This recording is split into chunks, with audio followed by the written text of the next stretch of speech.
Assalamualaikum warahmatullahi wabarakatuh.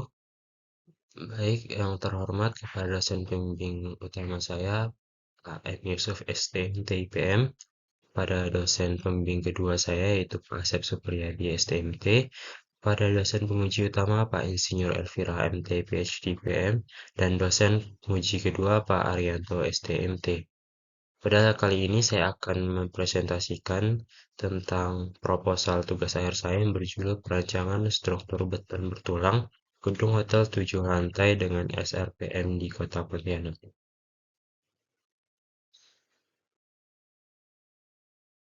Adapun yang saya akan bahas pada presentasi kali ini, yang pertama tentang pendahuluan, yang kedua tentang tinjauan pustaka, dan yang ketiga tentang prosedur perhitungan.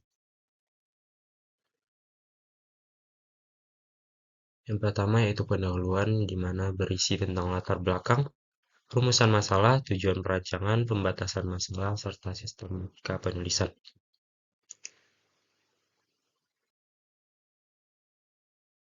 Baik, yang pertama latar belakang, yang melatar belakangi saya mengambil judul ini adalah industri perhotelan yang semakin berkembang seiring dengan pertumbuhan pariwisata dan ekonomi di Kota Pontianak.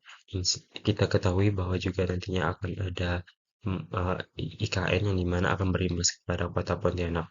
Dan untuk merancang suatu gedung bertingkat, maka perlu diperhitungkan beban-beban yang bekerja pada gedung tersebut.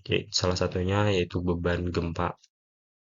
Berdasarkan SNI 1726/2009 di mana mengatur tentang tata cara perencanaan ketahanan gempa untuk struktur bangunan gedung dan non-gedung, salah satu sistem rangka pemikul gaya seismik yaitu adalah sistem rangka pemikul momen, di mana itu adalah sistem rangka di mana komponen-komponen struktur dan join-joinnya menahan beban lateral, aksial, dan momen yang diakibatkan oleh gempa. Baik, untuk perumusan masalah sendiri, saya mengambil dua perumusan masalah. Yang pertama adalah bagaimana analisis struktur beton bertulang pada elemen-elemen gedung hotel 7 lantai dengan sistem rangka mikro momen atau SRPM di Kota Pontianak. Yang kedua adalah bagaimana menerapkan standar desain dan peraturan bangunan yang berlaku dalam perancangan struktur beton bertulang gedung hotel 7 lantai dengan SRPM di Kota Pontianak. Dan untuk tujuan perancangan ini, yang pertama adalah untuk menganalisis struktur beton gedung hotel 7 lantai dengan sistem rangka pemikul momen di Kota Pontianak, serta untuk menerapkan standar desain dan peraturan bangunan berlaku dalam perancangan struktur beton gedung hotel 7 lantai dengan sistem rangka pemikul momen di Kota Pontianak. Nah, untuk batasan masalah sendiri, di mana struktur bangunan yang ditinjau adalah bangunan yang terdiri dari 7 lantai pelayanan dan satu lantai atap dengan konstruksi beton bertulang. Yang kedua adalah aspek yang ditinjau yaitu perhitungan elemen struktur atas meliputi balok, kolom pelat, dan hubungan balok kolom, sedangkan untuk struktur bawah meliputi fondasi beton bertulang. Yang ketiga adalah sistem struktur yang direncanakan, yaitu sistem rangka pemikul momen SRPM, seperti tadi di judul. Dan yang keempat adalah perancangan ini tidak meninjau metode pelaksanaan arsitektural dan manajemen konstruksi. Dan yang terakhir adalah melakukan perhitungan gaya-gaya dalam pada struktur ini dengan bantuan program komputer. Baik, untuk isi dari skripsi saya nanti, yang pertama mengenai bab 1 pendahuluan, bab 2 tinjauan pustaka, bab 3 prosedur perhitungan, bab keempat analisa dan pembahasan, bab 5 penutup, daftar pustaka, dan lampiran. Baik, selanjutnya itu tinjauan pustaka yang berisi tentang bagian umum, pembebanan, pelak lantai, balok, kolom, dan fondasi. Baik, untuk beton bertulang sendiri, itu merupakan material bangunan yang merupakan gabungan antara dua jenis bahan, yaitu beton polos ya, dengan kekuatan tekan yang tinggi, tapi kekuatan tarik yang rendah, dan baja-baja tulangan yang ditanamkan dalam beton yang dapat memberikan kekuatan tarik yang diperlukan. Untuk spesifikasi materialnya menggunakan SNI 7/2019 untuk mutu beton sendiri pada pasal 19.2.1.1 dan untuk mutu baja sendiri pada pasal 20.2.2.4. Dan untuk selimut beton itu menggunakan karena ini merupakan struktur beton non prategang yang dicor pada tepat.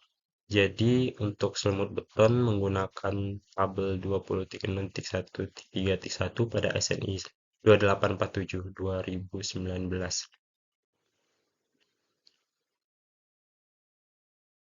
Baik, untuk pembenahan sendiri, yang pertama ada beban mati yang terdiri dari eh, berat gedung itu sendiri. Yang pertama, beton bertulang, dan komponen-komponen lainnya seperti adukan semen, dinding, plafon rangka, penutup lantai, dan mechanical electrical.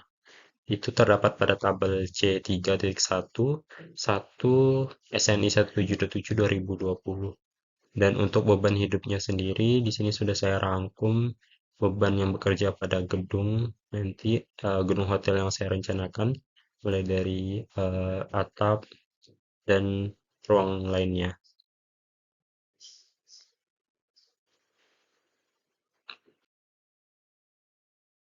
Baik, untuk selanjutnya itu beban angin.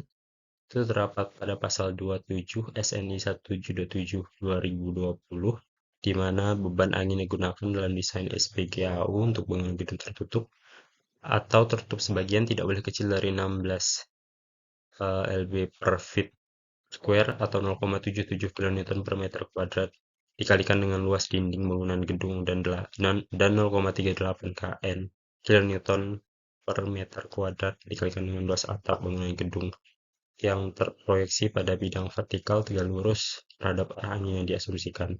Dan untuk kasusnya sendiri, di sini nanti akan digunakan kasus 1 untuk pembebanan angin.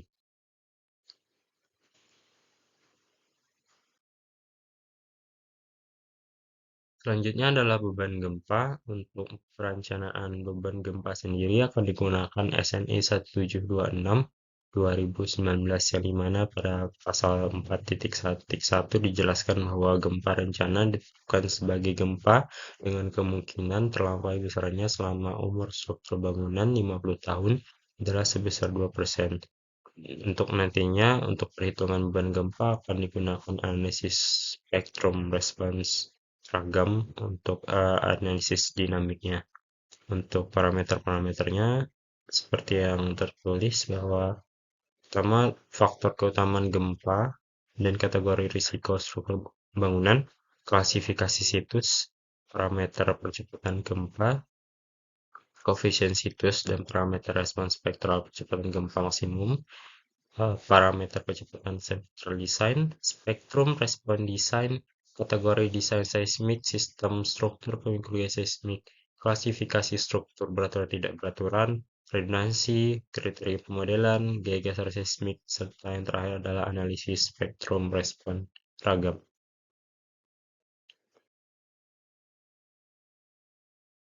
Baik, untuk parameter yang pertama yaitu faktor keutamaan gempa dan kategori risiko struktur bangunan yang digunakan SNI 1726 2019 pada pasal 4.1.2, yang dimana pada tugas akhir saya ini termasuk hotel yang juga gedung apartemen atau rumah susun masuk dalam kategori 2, dimana untuk kategori risiko bangunan 1 atau 2 itu faktor keutamaan gempanya adalah sebesar 1.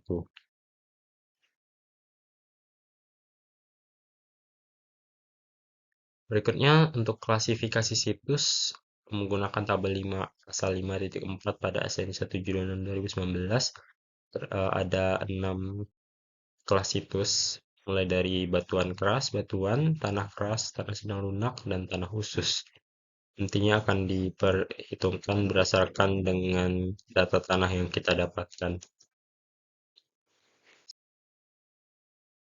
Selanjutnya untuk koefisien situs dan parameter respons spektral percepatan gempa digunakan pada pasal 6.2 1726 2019 dengan rumus seperti berikut dan didapat pada tabel untuk koefisien situsnya untuk FA dan FV berdasarkan nilai SS-nya nanti.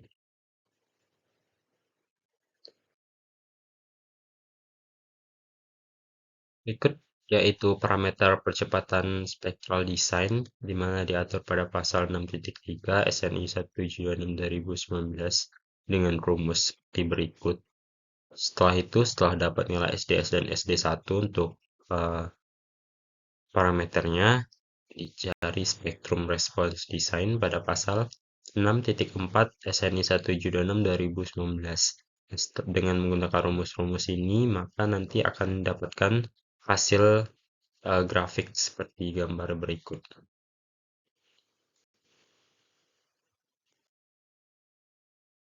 Selanjutnya, kategori desain seismik. Untuk kategori desain seismik tadi didapat nilai SDS dan SD1 untuk parameternya. Dan setelah didapat parameter, maka baru ditentukan kategorinya berdasarkan nilai yang telah didapatkan tadi. Maka masuk kategori A, B, C, D, E, bahkan F.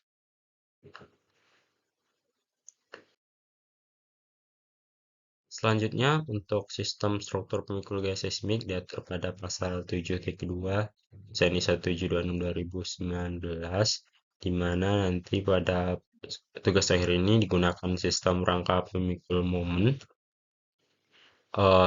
Untuk sistem rangka pemikul momen di sini untuk beton sendiri ada 3, itu biasa, menengah, dan khusus, yang masing-masing diatur pada pasal 18.3 SNI 2847/2019, untuk menengah 18.4, dan untuk momen untuk khusus 18.6 dan 18.7.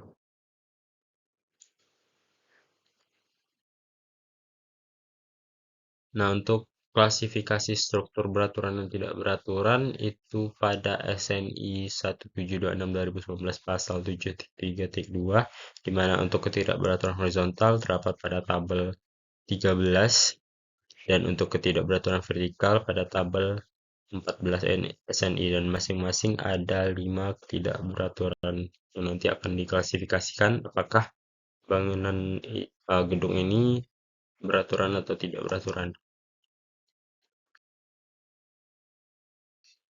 Selanjutnya untuk kriteria pemodelan, di mana diatur pada pasal 7.2, berat seismik struktur itu harus menyertakan seluruh beban mati dan beban lainnya, antara lain beban hidup minimum 25%.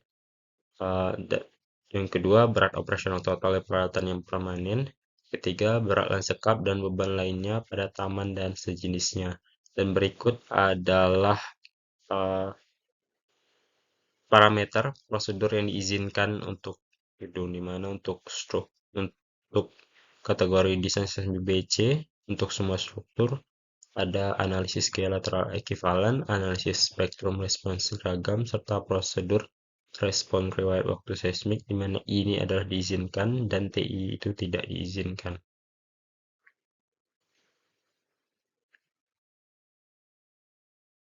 Selanjutnya untuk analisis spektrum respons seragam yang bakal digunakan pada tugas akhir ini itu terdapat pada pasal 7.9.1 untuk SNI 176/2019, di mana yang pertama penentuan jumlah ragam, yang kedua parameter respons ragam, yang ketiga parameter respons terkombinasi, yang keempat mencari skala nilai desain untuk respons terkombinasi, yang kelima penskalaan gaya, yang keenam penskalaan simpangan, yang ketujuh distribusi gaya gempa. Untuk distribusi sendiri akan dihitung dengan cara analisis dynamic.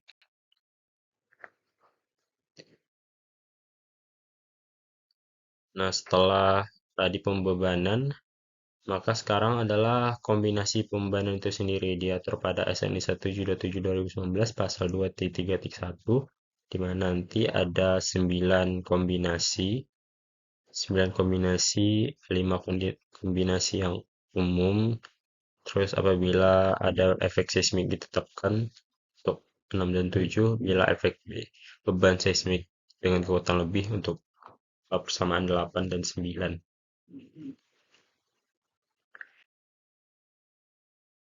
Selanjutnya, setelah pembebanan, yaitu pelak lantai. pelat lantai sendiri dikategorikan menjadi dua. Yang pertama adalah pelat satu arah, diatur pada pasal 7 SNI 2847 2019 dengan pengertian pelat dengan perbandingan si panjang dan si pendek lebih besar dari dua. Sebaliknya untuk pelat dua arah yang diatur pada pasal 8 2847 2019 di mana perbandingan dari sisi panjang dan sisi pendeknya itu kurang dari dua.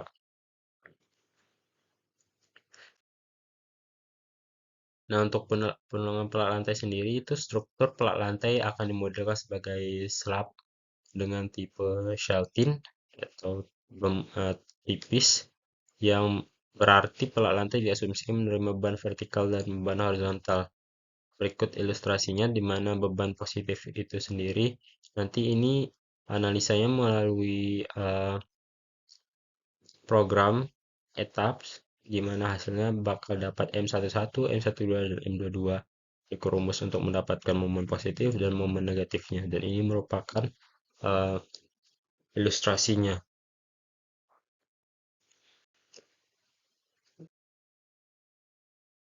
Baik, setelah pelat yaitu balok diatur pada pasal 9 2847 2019 di mana balok ini komponen struktur yang utama menahan lentur dan geser dengan atau tanpa gaya aksial dan torsi.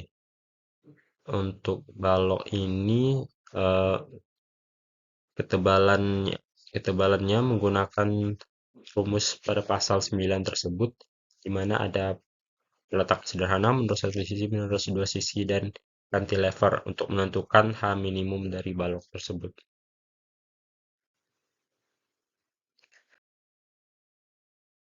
Selanjutnya untuk kolom diatur pada pasal 10 SNI 2847 2019 di mana kolom merupakan komponen struktur umum yang vertikal digunakan untuk memikul beban tekan aksial, tapi dapat juga memikul momen geser atau torsi. Terus untuk kekuatan aksial nominal PN itu tidak boleh melebihi PN max, di mana nilai PO untuk komponen non-plat tegang dihitung menggunakan persamaan berikut dengan PN max itu untuk masing-masing tulangannya untuk sengkang persegi 0,8 P0, untuk spiral 0,85 P0 untuk komponen non-plat tegang. Untuk selanjutnya itu setelah di perhitungan balok dan kolom, maka selanjutnya adalah hubungan balok kolom yang diatur pada pasal 5 pada SNI 2847 2019 pada pasal 15.2.2 apabila geometri menyebabkan terjadinya transfer momen join balok kolom maka geser diakibatkan transfer momen harus dipertimbangkan, dan untuk join sistem rangka mikul menengah itu diatur pada pasal 18.4 dan untuk momen khusus 18.8 pada keduanya pada SNI 2847 2019.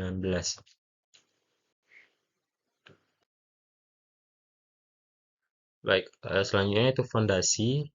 Fondasi ini adalah bagian terendah dari bangunan yang meneruskan beban bangunan ke tanah dan suatu bagian dari konstruksi yang berfungsi menahan beban yang ada di atasnya. Baik, untuk perencanaan fondasi ini perlu diperhitungkan pada daya dukung kelompok tiang, yang kedua daya dukung blok tiang, dan yang ketiga adalah perencanaan pelcap di mana diatur pada SNI 2847 2019 pasal 13.4.2.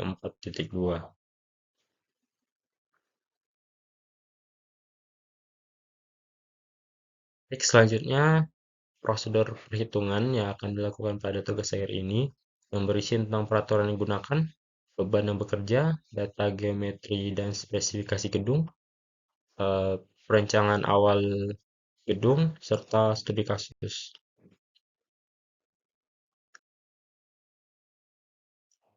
Untuk peraturan yang digunakan, itu digunakan SNI 176 2019 tentang tata cara perencanaan ketahanan gempa untuk struktur bangunan gedung dan unit gedung, SNI 2847 2019 tentang persyaratan beton struktural untuk bangunan gedung dan penjelasan, dan ketiga SNI 1727 2020 tentang beban desain minimum dan kriteria terkait untuk bangunan gedung dan struktur lain.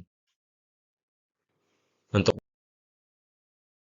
beban yang bekerja, Pada gedung ini direncanakan beban kerja itu ada 4, yaitu beban mati, beban hidup sebagai beban vertikal, serta beban gempa dan angin sebagai beban horizontal.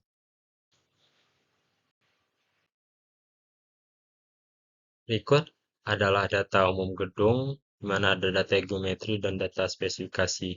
Untuk data geometri, untuk strukturnya beton bertulang, jumlah lantainya ada 7 lantai, satu lantai dasar dan satu lantai atap. Untuk panjang gedung 53 meter, lebar gedung 25,5 meter, tinggi lantai 1 3,5 meter, tinggi lantai 2 4 meter, tinggi lantai 3 sampai 8, 8 ini adalah lantai atap, 3,5 meter, dan sehingga tinggi total gedung ada 28,5 meter. Dan untuk data spesifikasi untuk mutu betonnya itu 30 MPa berdasar pada pasal 15.2.1.1 SNI 87 2019. Untuk mutu baja ulirnya itu digunakan 420 MPa, dan untuk polos untuk diameter lebih dari 10 pakai 420 MPa, dan diameter kurang dari 10 mm 280 MPa.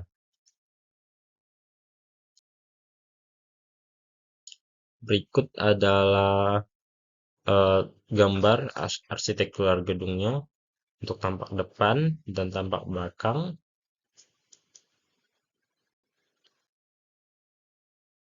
Ini tampak kanan dan tampak kiri.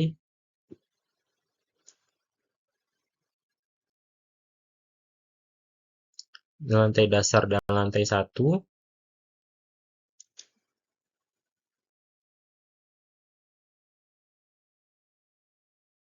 Berikut adalah lantai 2, lantai 3, lantai 4 dan lantai 5, lantai 6, lantai 7. Berikut adalah potongan untuk potongan AA dan potongan BB.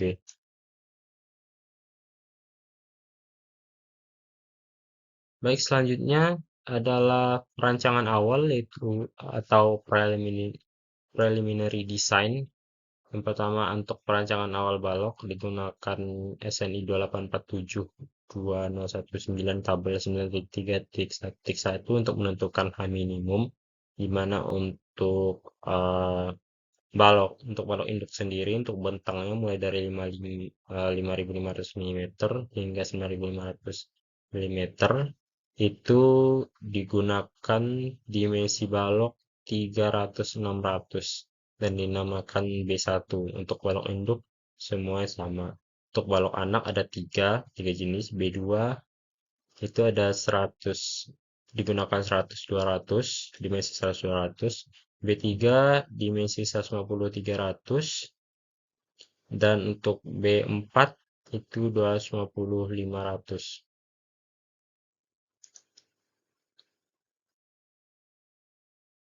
Nah, ini untuk salah satu denah baloknya, itu denah balok lantai 1.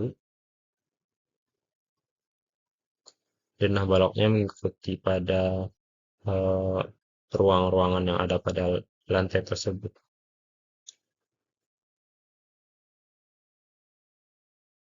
Baik, yang kedua adalah perancangan awal pelatnya, di mana di sini digunakan pelat pada lantai 1 pada denah ini dengan panjangnya itu 5.500 dan lebarnya 4.000, sehingga ditentukan jenis pelat itu untuk rasionya itu sebesar 1,377. Itu kurang dari 2 sehingga dipastikan bahwa pelat ini adalah pelat dua arah.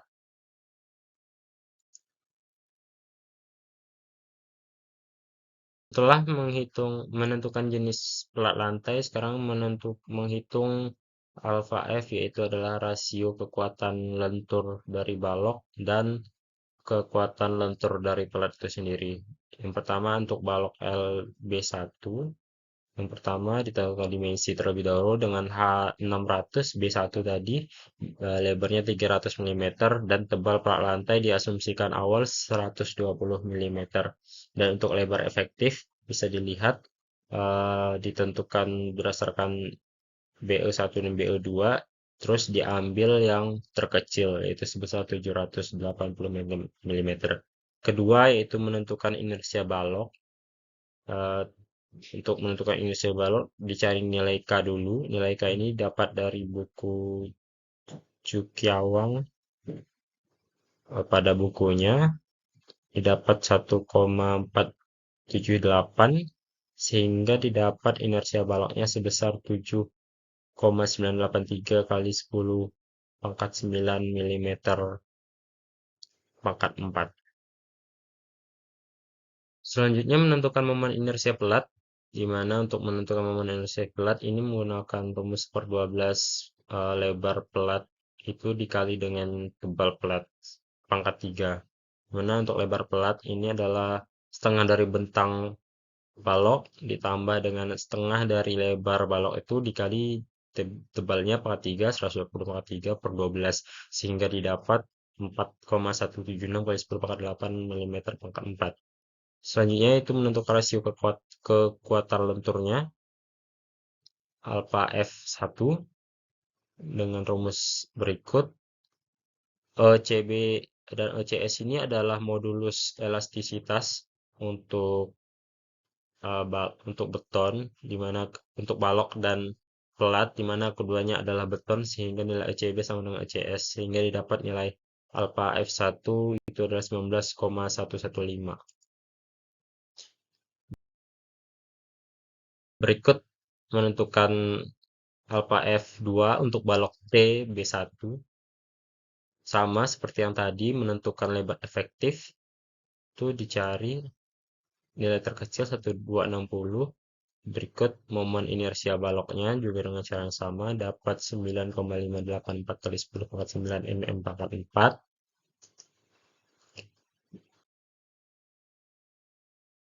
Terus menentukan momen inersia pelat 5,760 kali 10 pangkat 8 mm pangkat 4.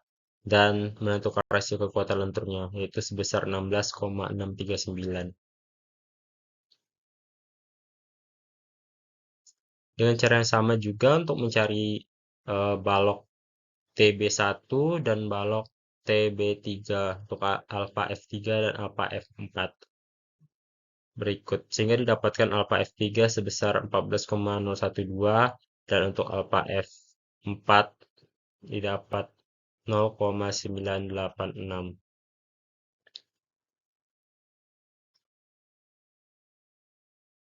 Setelah dihitung tadi alfa F atau rasio kekuatan lenturnya, itu dicari nilai rata-rata dari keempat balok pada pelat tersebut, sehingga setelah dicari rata-rata didapatkan 12,688.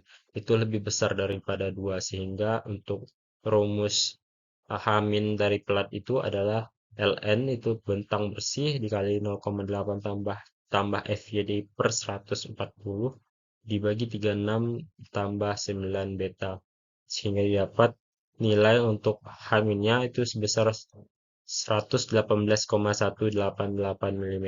Itu lebih kecil dari 120 mm, sehingga untuk pelat lantai sebesar 120 mm itu dapat digunakan.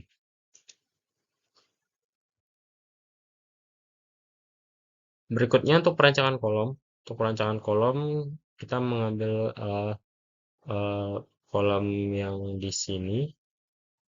Untuk dimensi kolom nanti direncanakan sama untuk ukurannya. Di sini diambil dengan rasio dengan lebar luasan tributarinya lebih besar, yaitu 8 kali 8 meter. Nah, untuk perencanaan awal kolom ini digunakan dengan menentukan pembebanan, di mana untuk pembebanan pada gedung ini mulai dari beban mati. Untuk Q1-nya untuk berat lantai itu tebalnya dikalikan dengan berat berat volume dari beton dikali luas tributari, dapat sekian. Untuk berat penutup lantai Q2 dapat 4608 kN. Terus untuk penutup lantai keramik dapat hasil sekian. Untuk berat balok, karena tadi sekelilingnya adalah balok B1 semua, jadi satu saja dapat sekian. Untuk berat plafon itu sebesar 0,38 dikali luas tribut tarinya. Mechanical, electrical itu 0,19 dikali luas tribut tari. Dan untuk berat dinding dengan tinggi 4 meter itu dapat sekian.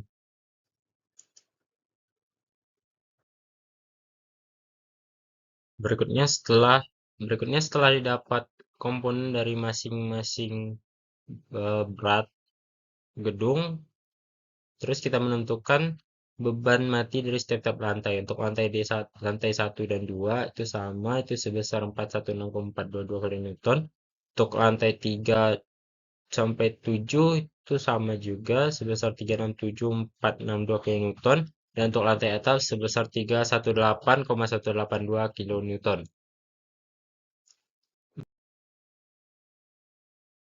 Selanjutnya adalah untuk pembebanan beban hidup. Untuk lantai 1 berupa restoran dan lobi itu beratnya sebesar 4,79 dikali 2 tari sehingga dapat 36,56 kN. Untuk lantai 2 itu ruang koridor untuk ruang publik itu sama juga sebesar 4,79 dikali 2 tari. Nya itu 306,56 kN. Dan untuk lantai 3 sampai 7 itu untuk ruang pribadi itu sebesar 1,92 dikali luas tarinya 122,88 kN. Dan untuk beban hidup plat lantai itu sebesar 0,96 dikali 8 kali 8 untuk luas tari sama dengan 61,44 kN.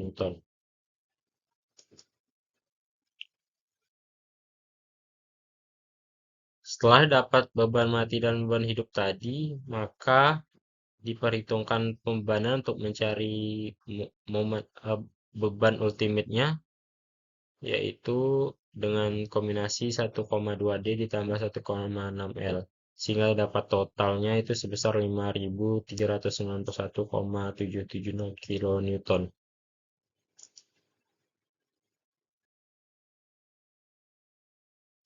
Selanjutnya, untuk kolom yang digunakan itu adalah kolom persegi dengan dimensi 700 mm dikali 700 mm. Dan untuk berat kolomnya yaitu luas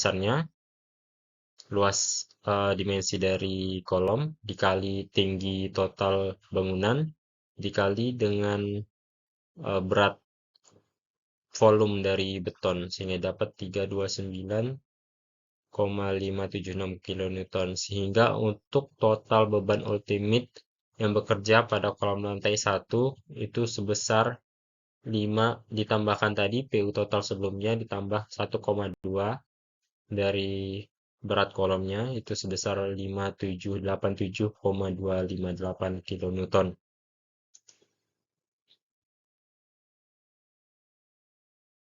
Nah, untuk pemeriksaan kekuatan desainnya itu dipilih salah satu di antara persyaratannya yaitu eh, PN itu harus lebih besar sama dengan momen beban yang bekerja, di mana untuk PN max untuk kolom dengan sengkang persegi itu ada sebesar 0,8 P0 untuk sehingga rumusnya menjadi seperti berikut 0,65 dikali 0,8 P0 di mana 0,65 adalah faktor reduksi untuk aksial. Baik, dengan rumus P0 tadi dari SNI sehingga didapat nilai dari PN-nya adalah 7.502,586 kN. Karena nilai PN ini lebih besar dari nilai PU, maka dimensi kolom persegi 700 dikali 700 mm dapat digunakan dalam perancangan. Baik, selanjutnya adalah perancangan awal tangga, di mana pada gedung ini tangga digunakan ada 4 tipe, di mana untuk tangga tipe 1 dan tipe 2 itu satu tipe, untuk tangga umum tipe U dengan ketinggian untuk tangga tipe 1 tingginya 4 meter untuk menghubungkan lantai 1 dan lantai 2, sedangkan untuk tangga tipe 2 ini tingginya ada setinggi 3,5 meter untuk menghubungkan lantai 2 sampai lantai atas, lantai 7. Sedangkan untuk tangga tipe 3 dengan lebar bordes 2,5 dengan ketinggian 4 meter menghubungkan lantai 1 dan lantai 2, sedangkan untuk tangga tipe 4 ini digunakan eh, tangga tipe 4 ini sama dengan tangga tipe 2 untuk menghubungkan lantai 2 sampai 7, tapi untuk lebar bordes sama dengan tangga tipe 3.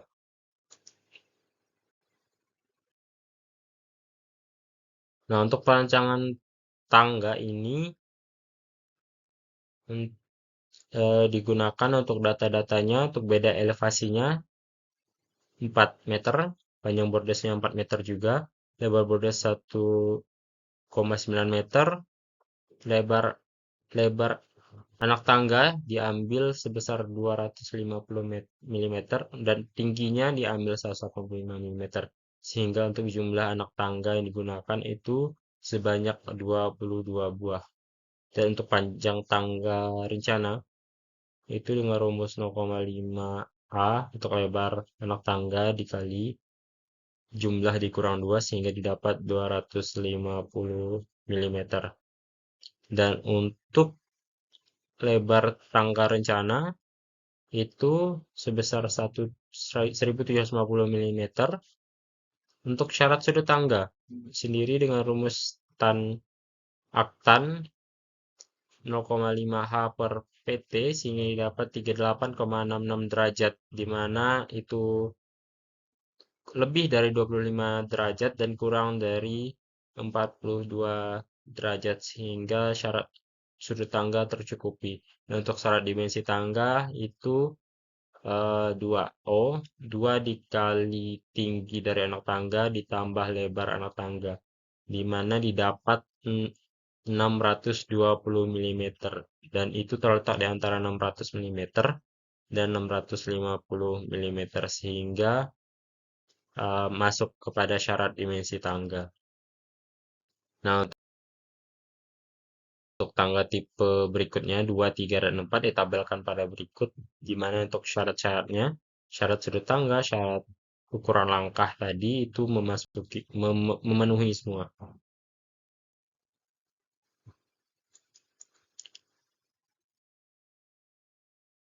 Dan berikut gambar-gambarnya, di mana tangga tipe 1, tipe 2, tipe 3, dan tipe 4.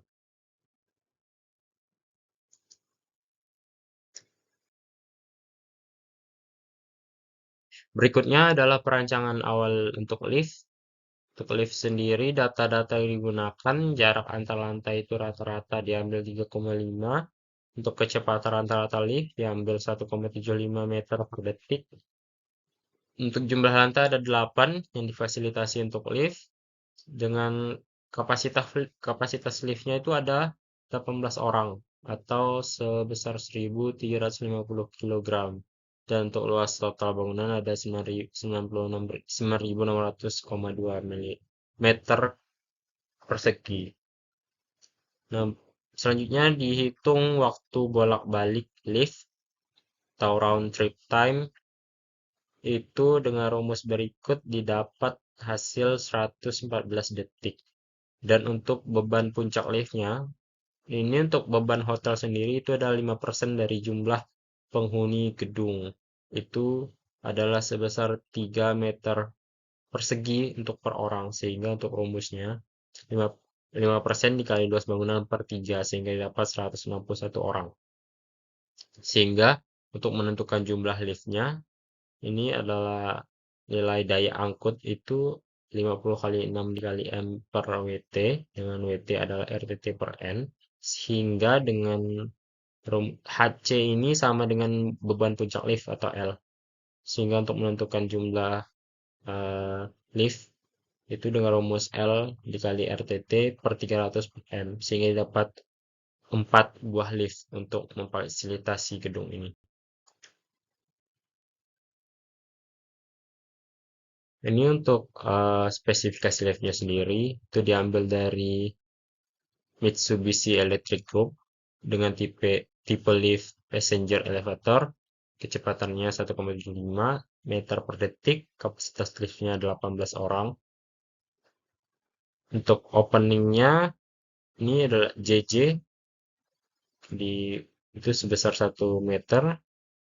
Untuk bagian core-nya itu saat untuk ukuran untuk ukuran roomnya di dalam itu sebesar 1,8 meter dikali 1,68 meter. Mesin room ini terletak bagian atas di atas lantai atap. Ini untuk houseway, ini untuk room reaction, overhead, dan pit. Pit ini yang terletak di bagian bawah lift.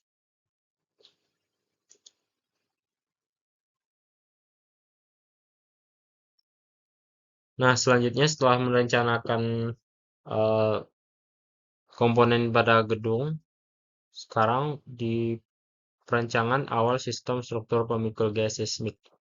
Yang pertama, menentukan faktor keutamaan gempa dan kategori risiko struktur bangunan, di mana tadi sebelumnya sudah disebutkan bahwa ini merupakan kategori 2 untuk hotel, dan kategori risikonya adalah sebesar, untuk faktor keutamaan gempanya sebesar 1.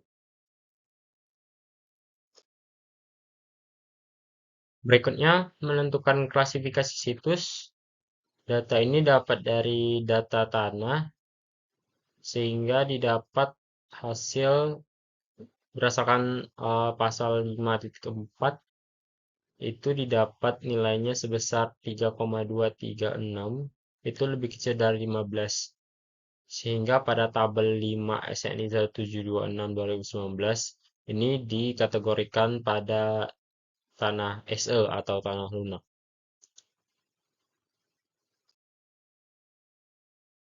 Berikutnya, untuk menentukan nilai parameter percepatan petakan, nilai SS dan S1 itu digunakan aplikasi Spectrum Response Design 2021, itu yang dikeluarkan oleh PUPR, sehingga untuk Pontianak di tanah lunak itu SS-nya didapat 0,1756, untuk S1-nya 0,0510, dan untuk TL-nya untuk Pontianak ini 6 detik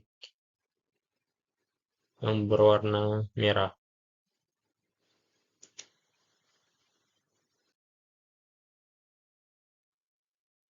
Berikutnya untuk koefisien situs tadi, setelah dapatkan parameter terpetakannya, didapat bahwa SS-nya itu lebih kecil dari 0,25, sehingga nilai dari FA itu sebesar 2,4. Begitu juga dengan nilai eh, FV-nya itu didapat 4,2, dikarenakan S1-nya itu lebih kecil dari 0,1, yaitu 0,051. Nah, untuk nilai parameter respons spektral percepatannya, itu rumusnya FA per kali SS, sehingga dapat 0,421 G. Dan untuk parameternya, untuk yang periode pendek, itu dapat 0,281. Untuk periode 1 detik, untuk SM1-nya didapat 0,214, dan untuk SD1-nya didapat 0,143. Nilai SDS dan SD1 nanti ini akan digunakan pada penentuan kategori desain seismiknya.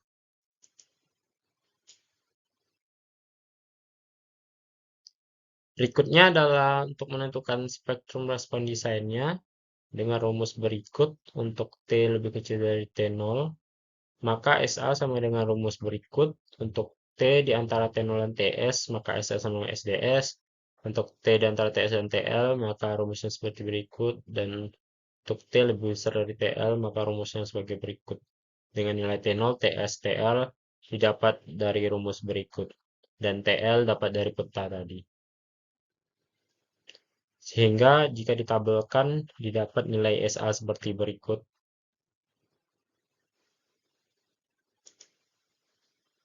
Nah, setelah dapat pada tabel berikut, Data-data tadi bisa dibuat grafik sehingga dapat spektrum respon desain untuk kota Pontianak seperti berikut.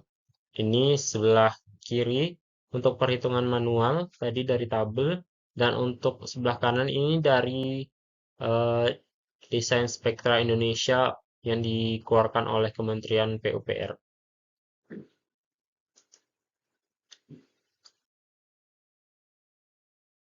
Setelah itu untuk menentukan kategori desain seismik tadi dapat nilai SDS dan SD1. Dan untuk percepatan pada periode pendek didapat kategori B, dan untuk periode satu pendek dapat kategori C. Setelah dilakukan perhitungan didapat dua jenis yang berbeda, maka diambil yang paling parah, yaitu di kategori C, sehingga pada gedung ini digunakan kategori desain seismik atau KDS C.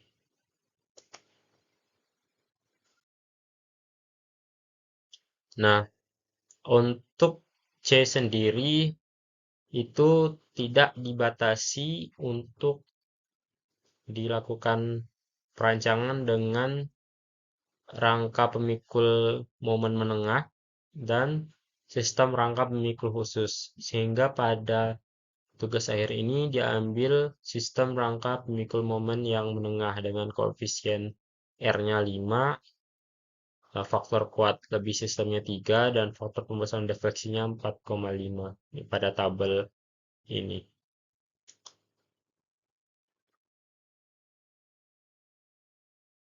Dan untuk studi kasus sendiri dimulai dari pengumpulan data berupa gambar arsitektural dan data tanah, terus preliminary design. Setelah itu adalah pemodelan struktur, pembenahan struktur, pemeriksaan. Jika memenuhi, maka dilanjut perhitungan. Jika tidak, dilakukan pemodelan ulang. Setelah perhitungan GG dalam, dilakukan perancangan tulangan, perancangan fondasi, dan penyusunan laporan, dan selesai.